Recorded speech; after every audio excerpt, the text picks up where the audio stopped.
भारत पर मैं हूं आपके साथ अनामिका सिंह काली। और बड़ी खबर आ रही है यूपी से, जहां पे संत कबीर नगर में अखिलेश यादव की रैली में हंगामा हो गया है।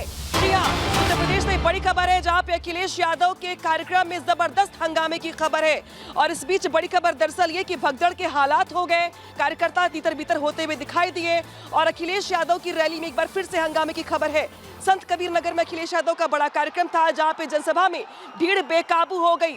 संत कबीर नगर की ये खबर है, जहां पे अखिलेश यादव की जनसभा में एक बार फिर से भीड़ बेकाबू हो गई है। कल आपको तस्वीरें हमने दिखाई थी, कल किस तरीके से प्रयागराज के फूलपुर में भीड़ इतनी बेकाबू हो गई कि अखिलेश यादव राहुल गांधी को बिना भाषण दिए वापस लौटना पड़ा था। लेकिन आज कुछ ऐसी तस्वीर संत कबीर नगर से भी निकल के सामने आई, जहां पे संत कबीर नगर में अखिलेश यादव की जनसभा में भगदड़ के हालात बन गए।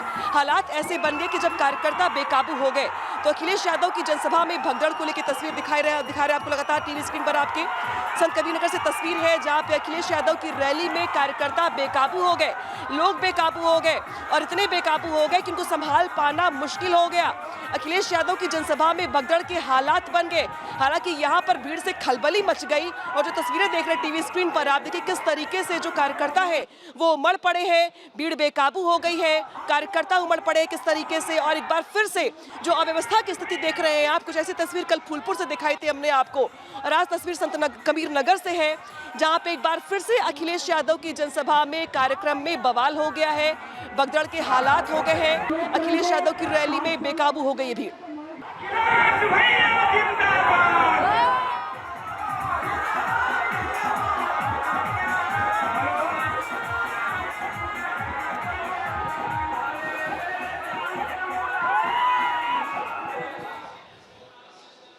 और इस बीच बड़ी खबर दरअसल इब्राहिम रईसी को लेकर आ रही है, जिनके निधन के बाद ईरान में 5 दिन के राष्ट्रीय शोक की घोषणा की गई है। बड़ी खबर आ रही है जिस तरीके से कल हेलीकॉप्टर क्रैश हुआ था, हेलीकॉप्टर क्रैश होने के बाद बड़ी दुर्घटना में ईरान के राष्ट्रपति इब्राहिम रईसी के निधन को लेकर ये बड़ी खबर है। हालांकि जिस तरीके से जो खबर निकल के कल सामने आई, लंबा वक्त लगा रेस्क्यू ऑपरेशन को लेकर, लेकिन जिस तरीके से इस दुर्घटना में ईरान के राष्ट्रपति इब्राहिम रईसी के इंतकाल की खबर निकल के सामने आ रही है, इसके बाद से ईरान में आज 5 दिनों के शोक का ऐलान किया गया है।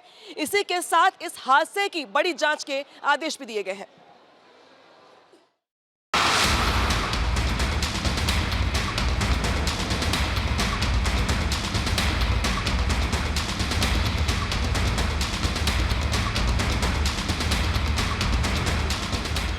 आखिरकार 20 घंटे बाद वही हुआ जिसका ईरान और ईरान के लोगों को डर था।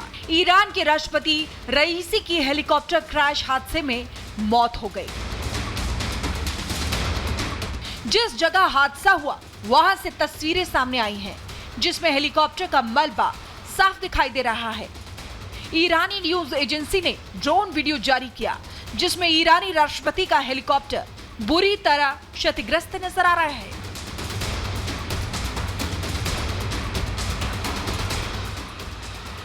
क्रैश साइट पर हेलीकॉप्टर के पीछे वाला हिस्सा ही दिखाई दे रहा है। रेस्क्यू में जुटे लोगों का कहना है कि हेलीकॉप्टर का कॉकपिट भी बुरी तरह जलकर खाक हो गया है। इस हादसे में राष्ट्रपति रईसी के साथ विदेश मंत्री हुसैन आमिर के अलावा धार्मिक नेता मोहम्मद अली हाशिम की भी मौत हो गई। हेलीकॉप्टर क्रैश होने के बाद ईरान ने रेस्क्यू ऑपरेशन शुरू किया था, जिसमें 6 ईरानी ड्रोन समेत 65 से ज्यादा टीमें जुटी हुई थीं। इसके अलावा रूस ने अपने 2 प्लेन, हेलीकॉप्टर और 50 से ज्यादा बचाव कर्मी लगा रखे थे। वहीं तुर्की ने 1 ड्रोन और नाइट विजन हेलीकॉप्टर लगा रखा था।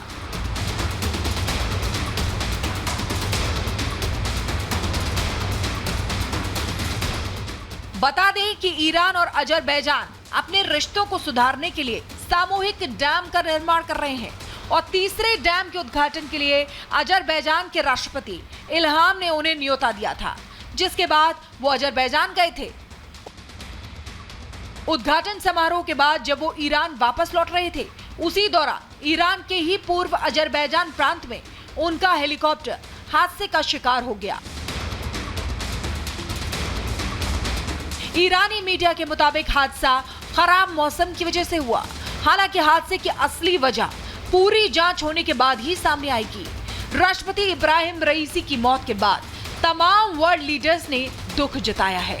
वहीं अब सवाल खड़े हो रहे हैं कि ये महज एक हादसा है या कोई बड़ी साजिश है, क्योंकि ईरान के कई देशों के साथ रिश्ते अच्छे नहीं रहे हैं। ईरान और इजराइल में दुश्मनी किसी से छिपी नहीं है। हाल ही में गाजा पर हमले के बाद दोनों देशों की तल्खियां बढ़ गई हैं। ईरान ने इजराइल पर मिसाइल और ड्रोन अटैक किया था।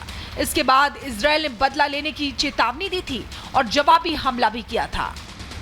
जो सो कॉल्ड डाउनिंग होता है, 3 एयरक्राफ्ट में एक ही एयरक्राफ्ट डाउन होता है, वहां शक जाना शुरू हो जाता है। क्यों? क्योंकि रईसी के, ईरान के दोस्त कम, एनिमीज ज़्यादा हैं, और वो भी वो वाले एनिमीज हैं जो वर्ल्ड में बेस्ट ऑफ द टेक्नोलॉजी को इस्तेमाल करते हैं, बेस्ट ऑफ द सिस्टम्स को इस्तेमाल करते हैं।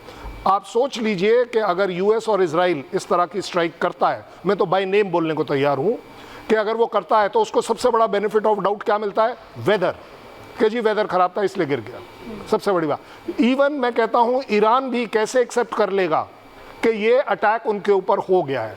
बट मेरा जो सोच है, बाइडन अपना वीकेंड हॉलीडे छोड़कर वापस क्यों आ गए इमीडिएटली? क्योंकि अब वो एक्सपेक्ट करते हैं कि शायद कहीं ना कहीं कुछ बड़ा होगा जिससे रिलेटेड डिसीजंस इमीडिएटली लेने पड़ेंगे। साजिश होने से इसलिए भी इनकार नहीं किया जा सकता क्योंकि अजरबैजान और इजराइल के रिश्ते अच्छे हैं। इजराइल अजरबैजान को मदद करता रहा है।